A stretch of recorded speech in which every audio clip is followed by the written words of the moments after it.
In today's video, we will discuss one mistake that some students make at traffic signals during a lane change. Please note that these videos are only for your information and to improve your knowledge of the road. You must practice with your driving school instructor during your road practice classes. When you approach here, your examiner may ask you to change the lane. Some students change the lane here. This is an immediate fail. You should change the lane before or after this area, but not on the zigzag lines. At some places, you will also see a solid white line. You cannot change lanes here. The examiner wants to check whether you know the traffic rules or not. In some cases, the traffic signal is red and you are waiting for it to turn green. During that time, the examiner may ask you to change the lane. Some students switch on the indicator and, when the signal turns green, they change lanes on the zebra crossing.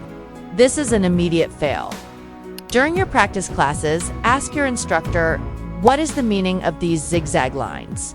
If you are a student taking road practice classes, pay close attention to these mistakes and make sure you correct them during your practice sessions. If you found this video helpful, don't forget to hit the like button and subscribe for more videos.